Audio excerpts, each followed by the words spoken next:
86 bukti dari kami, 40 sekian bukti, 47 seingat saya dari bukti termohon, itu sudah dikaji dan dianalisa oleh majelis hakim. Kesimpulan majelis hakim cuma satu, terjadi nuyus, terjadi seorang istri yang durhaka kepada suami. Baik, Bang, kali ini kita akan lihat ya, bantahan tidak adanya perselingkuhan ini menurut pengakuan dari kuasa hukum. Dia berhak untuk bersuara. Kita lihat ya, nanti kita minta tanggapan Bang. Kenapa nggak perceraiannya itu kan maksudnya gini, ini kan dua-duanya udah nggak cocok, terus ada inilah perselingkuhan lah atau apalah. Nah, apakah ada perselingkuhan?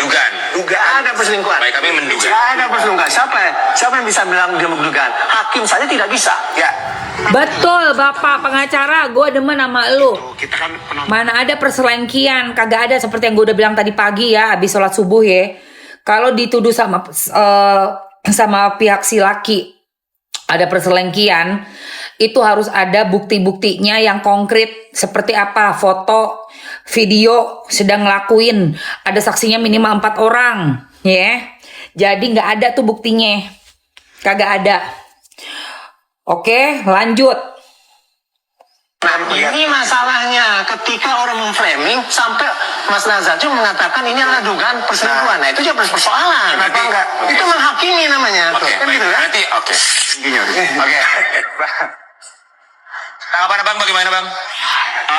Satu yang harus kita itu mulai belajar supaya tambah pintar ya.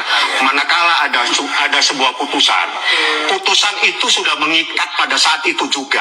Tidak ada yang boleh mengomentari putusan itu kecuali upaya hukum. Kalau hakim menyatakan terbukti khusus, terbukti istri durhaka, itulah keputusan yang sebenarnya.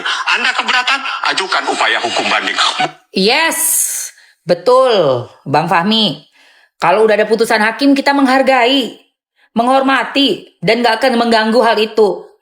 Tapi yang kemarin ada di acara TV One, dengan profesor, narasumbernya dari profesor mantan hakim ketua, profesor siapa namanya,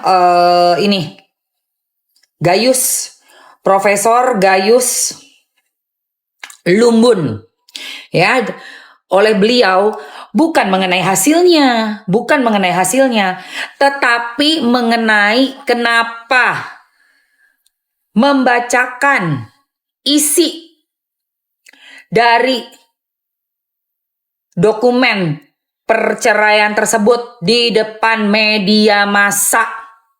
Itu. Kenapa? Karena hal tersebut merupakan menurut profesor,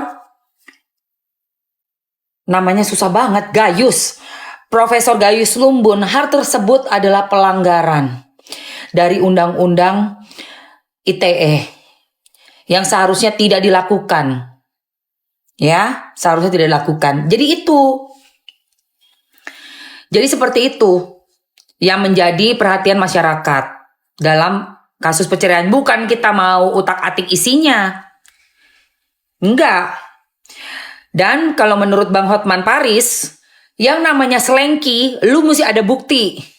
Buktinya apa? Melakukan itu sudah ada fotonya, dokumentasinya, videonya, saksinya minimal 4 orang. Ada CCTV yang melihat dalam keadaan sedang berdua-duaan melakukan. Ya, itu baru ada.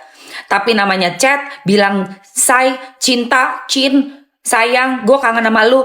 Kalau dalam suatu rumah tangga sudah membiasakan dari awal persahabatan lawan jenis, berarti tidak heran kalau kita boleh punya sahabat juga lawan jenis. Makanya menurut saya, hal yang sangat munafik sekali apabila sang laki-laki boleh punya sahabat lawan jenis, punya sahabat cewek-cewek, dusel-dusel, physical touch-nya boleh, tapi kita perempuan, istrinya tidak boleh punya sahabat laki-laki. Dan sebagai seorang entertainer, puluhan tahun gue ya main sinetron, gue sebagai artis sinetron dan film juga di lokasi syuting, punya teman model Indonesia tuh gue kenal. Ya, banyak teman-teman gue model, mau dari Abang None kek, mau dari model catwalk kek, oke modeling kek, Soraya, siapa, gue kenal. Manggil sayang, manggil cinta, beb, itu biasa. Itu biasa, gak usah heran. Kecuali lu bukan berasal dari orang entertain. Boleh deh lu kayak sok-sok kaget begitu ya. Karena kalau dari pengalaman gue, kita di lokasi syuting bilang sayang-sayang tuh biasa. Panggilan itu tuh hanya panggilan casual aja, pertemanan itu biasa banget. Lah apalagi memang di dalam rumah tangganya punya sahabat lawan jenis. Kalau kita sendiri menerapkan boleh bersahabat lawan jenis, jangan sama pasangan kita nggak bolehin. Sama dong harusnya. Boleh dong physical touch, kenapa emangnya? Gitu loh, ya. Gua nggak nanya lu yang nggak biasa. Gua ngomongin orang yang memang hidupnya casual, terbiasa. Karena memang ada lifestyle orang beda-beda, gitu. Dan gua nggak peduli kalau lu gua nggak bicarain lu jangan pansos di akun gua ah. Tadi ganggu aja nih. Nanti gua blok lo ya. Gua blok ya. Pansos banget dari tadi cari perhatian. Gua blok aja deh. Nggak suka gue bacanya. Ya, berisik banget. Apa sih ini? Iya, ganggu mata. Sekali lagi typing lu gue blok ya. Yang ganggu mata gue. Gitu. Jadi kalau dalam rumah tangganya Mbak Pau ada persahabatan lawan jenis, itu wajar. Kenapa? Karena memang punya sahabat cewek juga lakinya. Ada sahabat ceweknya banyak.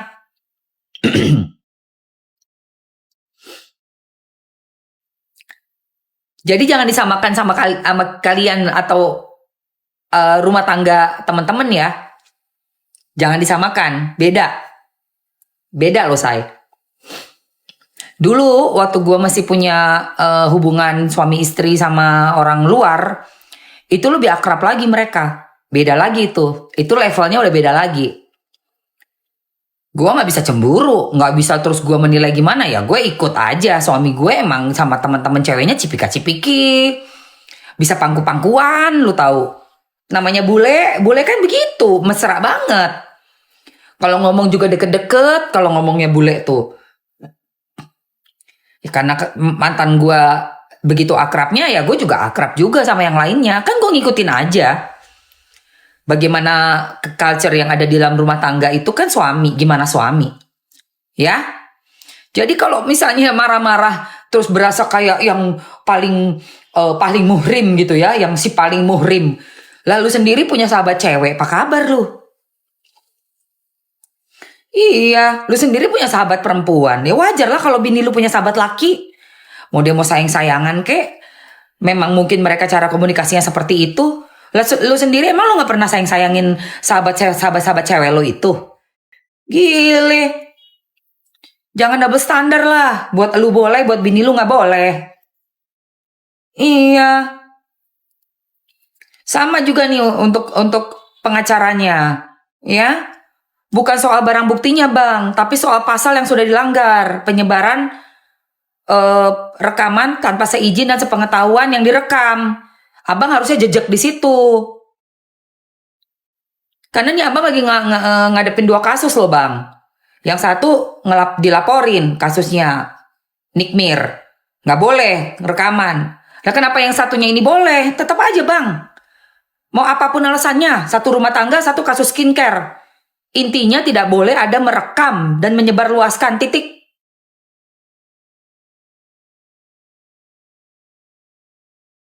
Kita boleh bela, tapi kan abang profesinya dilihat masyarakat loh. Dipantau loh sama kita semua. Jangan sampai kita jadi hilang kepercayaan dan hilang respect. Jangan bang, sayang. Karena kita semua pengen abang menangin itu Nikita Mirzani.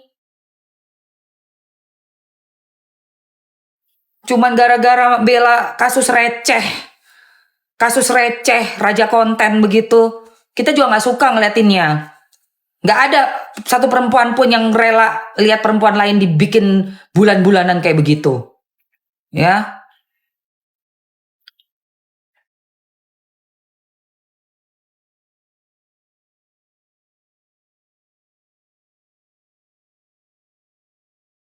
Biarpun gue gak kenal Paula.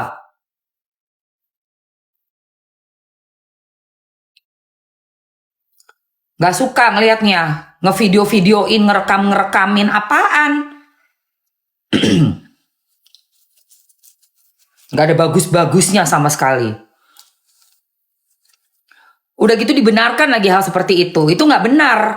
Orang udah ada kok kita undang-undangnya. Pasal 32 Undang-Undang ITE. Mau alasannya apapun. Nggak ada alasan. Hukum adalah hukum. 1 tambah 1 2 bang. Ah gue gedek jadinya. Ya dijadiin konten kok dianggap boleh. Pembuktian. Nggak perlu pembuktian. Gue cerai 2 kali. Nggak ada gue umbar-umbar ke media masa. Ngapain? Menang jadi arang, kalah jadi abu. Sama-sama jelek kok. Itu pun gue gak ada anak loh. Yang gue pikirin masih perasaan orang tua gue, adik-adik gue. Lah kok ini ada anak gak mikirin perasaan anak sih? Emangnya anak ini robot? Punya perasaan loh mereka. Jelek-jelek itu darahnya Paula mengalir di situ. Tutup aja kasusnya. Memalukan, tahu nggak? Memalukan dan tontonan yang sangat tidak sehat. Kalau gue sih mundur, ngapain gue jadi pengacara kasus receh? Itu aja kasus receh yang nggak ada penting-pentingnya, bikin malu aja. Ya, jangan bikin malu lah kayak begitu, memalukan. Ada 2 anak loh, gue yang nggak punya anak aja perceraian gue tutupin. Kalian baru tahu berapa tahun kemudian. Kemarin wartawan ketemu gue aja, Mbak Emma tuh udah cerai 2 kali ya? Iya, gue bilang, nggak ada kabarnya, memang gue tutup. Nggak, jangan ada yang berani buka-buka lembaran dokumen perceraian gue. Ya. Ngapain itu dikontenin, bikin malu aja. Lu tahu yang diajarin nyokap gue apa sama bokap gue? Kita itu dalam keluarga, emang harus ada menutup aib. Ada yang boleh diumbar, ada yang nggak boleh. Itu pelajaran dari keluarga gue. Ibarat katanya tuh kalau kayak begitu ya, kita saling menjelek-jelekan keluarga sendiri. Itu sama aja kita nabokin muka sendiri. Ibarat kata nih kalau katanya pepatah, kita mukul air yang ada di dalamnya ember itu, airnya muncrat ke muka sendiri. Ngerti nggak? Malu. Coba dibudayakan rasa malu. Ngangkat berita yang menghancurkan mental anak-anak darah daging kita sendiri. Malu ya. Orang zaman dulu, gue kan orang zaman dulu nih, diajarin sama bokap gue yang kelahirannya tahun 50-an. Harus punya marwah. Jadi masalah begitu nggak perlu diumbar, tutup. Bikin malu. Ya. Menepuk air di dulang, betul. Menepuk air di dulang. Memalukan, gak lucu. Dan ke teman-teman begitu kita ngeliat beritanya perceraiannya Bapau, skip. Jadi mati dia algoritmanya. Langsung zret. Udah gak usah dikasih panggung lagi. Gue gedek gue ngeliatnya. Apalah itu, kasihan si Paulanya loh. Paulanya aja diem-diem aja. Diem aja Paulanya tuh. Yang ini, ini rekaman ini lihat ada anak-anaknya digendong nangis-nangis, anak sampai berguling-guling di lantai. Apose gue bilang. Apose sih? Kok kamu gitu sih sama anak? Kok kamu gitu sih sama anak? Aduh Tuhan, gue sampai ngelihatnya. Ya Allah. Apalah yang dikasih ke kita nih tontonan gak jelas. Sumpah guys. Capek deh. Jijai tau gak kalau katanya orang angkatannya gue.